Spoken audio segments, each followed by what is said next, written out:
Deus deseja um relacionamento pessoal com você. Esta é uma mensagem dele para o seu coração nesta manhã, que está no livro do profeta Isaías, capítulo 6, versículo de 1 ao versículo 9. Ou melhor, 8, diz assim: No ano da morte do rei Uzias, eu vi o Senhor assentado sobre um alto e sublime trono, e as abas das suas vestes enchiam o templo. Serafins estavam por cima dele, cada um tinha 6 asas, e 2 cobriam o rosto, e 2 cobriam os pés, e com duas ele voava.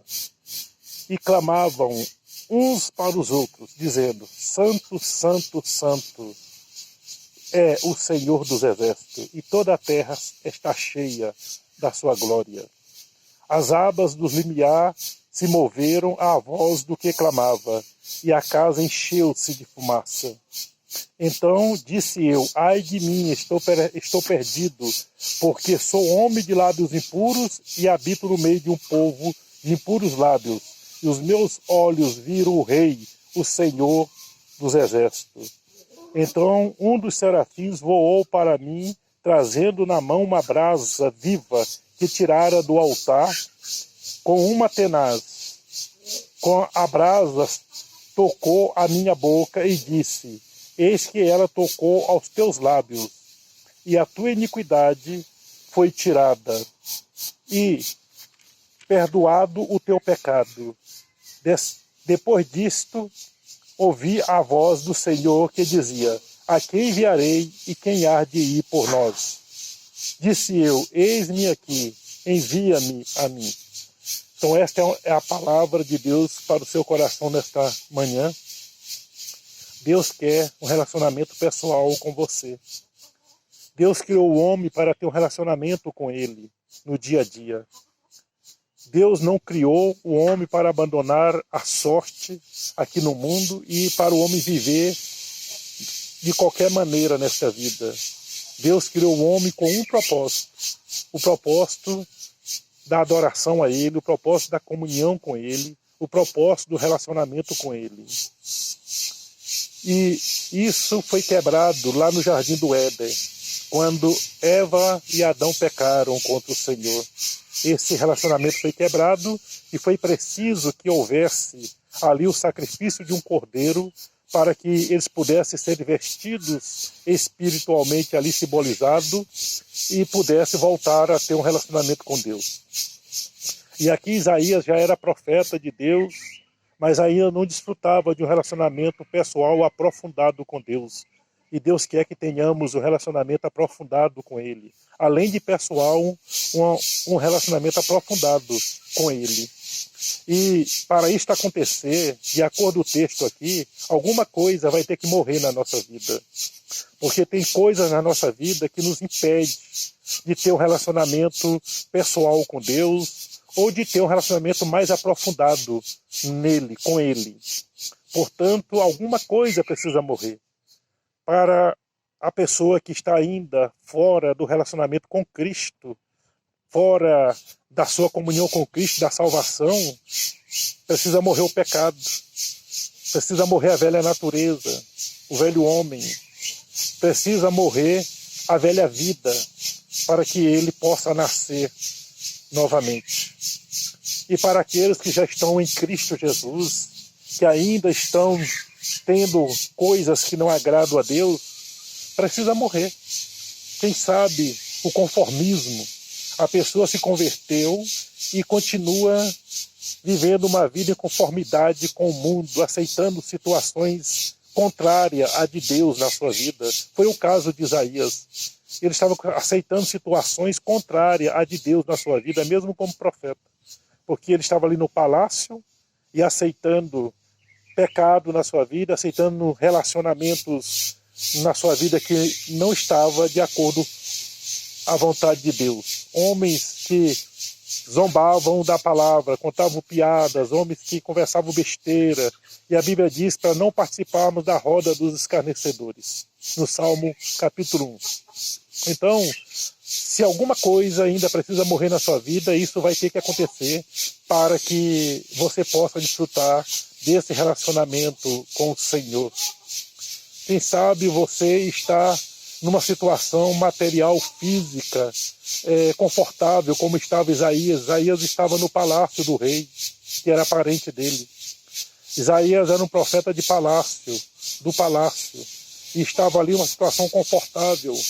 E isso, de certa forma, estava atrapalhando a vida de Isaías, porque ele estava vivendo a sua situação e não o propósito de Deus, a vontade de Deus como deveria viver.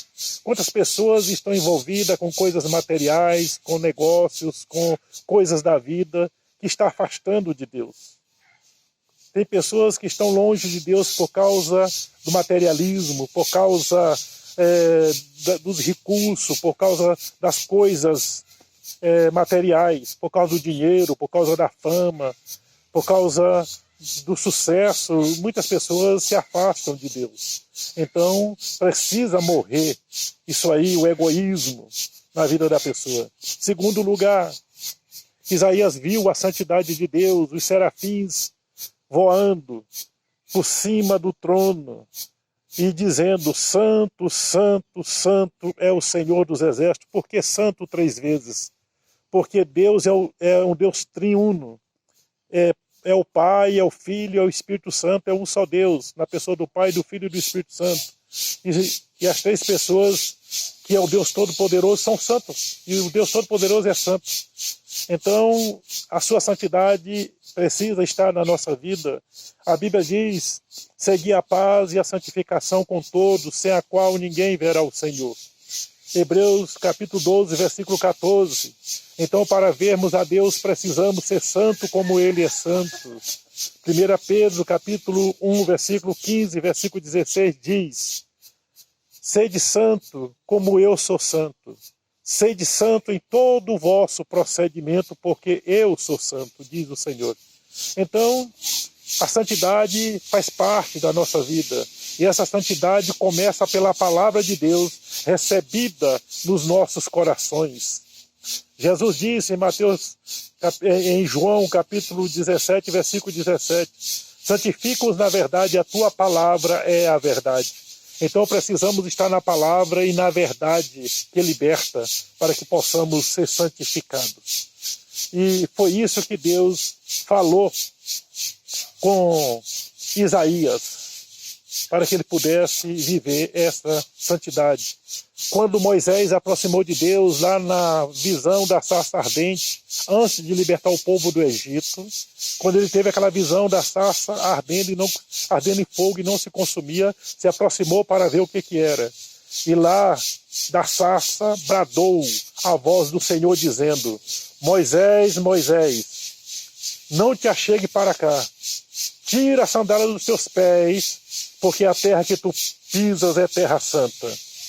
Então, Moisés, naquele momento, arrancou as sandálias dos pés. Mas para que isso? Porque Moisés precisava sentir a santidade de Deus, se envolver com a santidade de Deus para se envolver com Deus.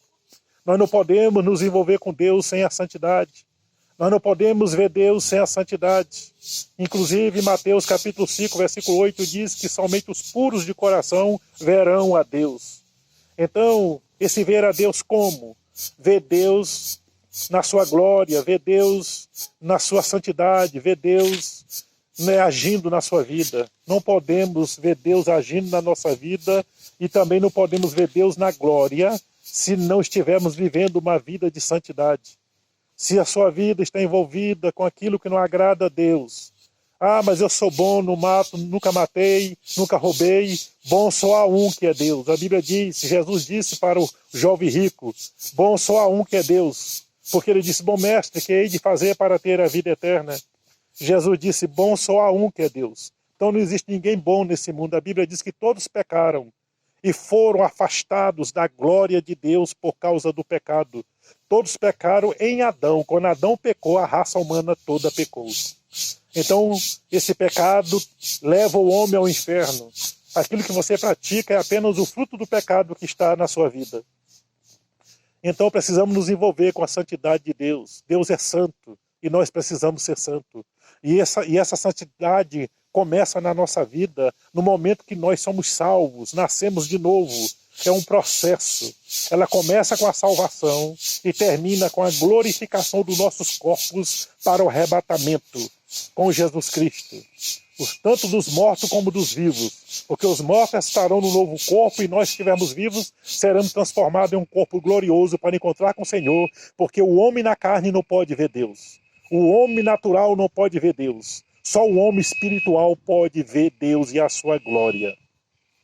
Em terceiro e último lugar, a Bíblia diz, lá o versículo diz, a quem enviarei e quem há de ir por nós? Então Isaías disse, eis-me aqui, envia-me a mim.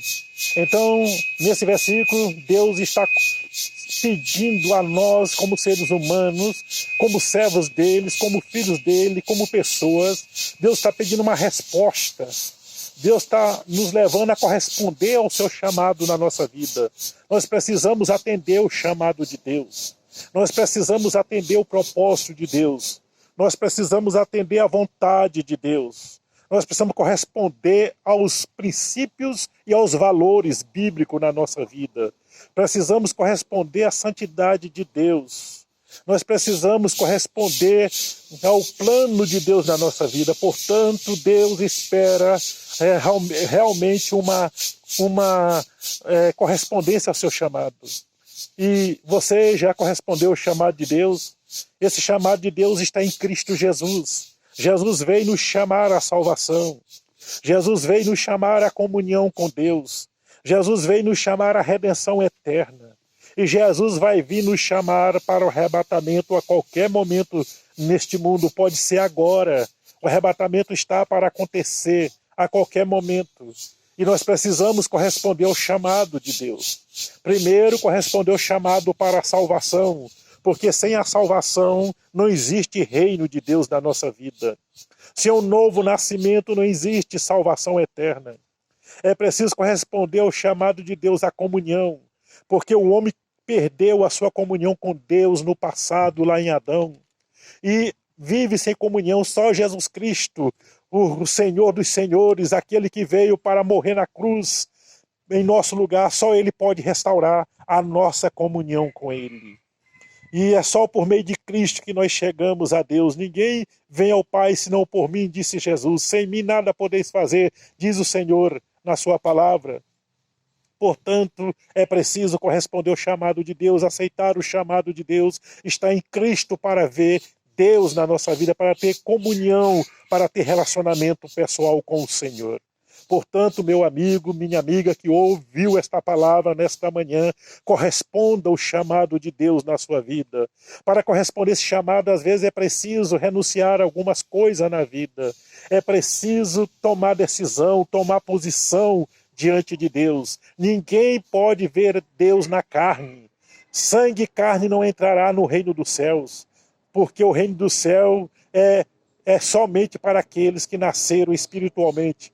Na verdade, eu te digo que todo aquele que não nascer de novo não pode ver o reino de Deus. João 3,3. Portanto, é preciso corresponder ao chamado de Deus, nascendo espiritualmente, se convertendo ao Senhor Jesus, virando de frente para Deus e vivendo a comunhão com Deus, a intimidade com Deus, na direção de Deus, na vontade de Deus, no plano de Deus, no propósito de Deus. É isso que Deus tem para a sua vida. A qualquer momento Jesus voltará. Jesus virá buscar a sua igreja, pode ser agora, o arrebatamento pode acontecer, e aqueles que não tiverem correspondendo o chamado do Senhor Jesus, não poderá entrar na sua glória, não poderá ver a sua glória. É preciso Deus fazer a obra na nossa vida para que nós possamos ver a sua glória na eternidade e aqui na terra vivendo com o Senhor Jesus, enquanto Ele não voltar para nos arrebatar. Olha, pense na sua eternidade, pense na sua necessidade, pense na sua vida. Você precisa corresponder ao chamado de Deus para que possa entrar no reino de Deus. Portanto, primeiro, como eu disse, alguma coisa precisa morrer na sua vida para que esse relacionamento entre você e Deus aconteça, entre você e Cristo aconteça. É preciso envolver-se com a santidade de Deus, viver a santidade de Deus para que você possa realmente ter esse relacionamento com Deus. e é preciso corresponder ou responder o chamado de Deus na sua vida. Que Deus abençoe você e sua família.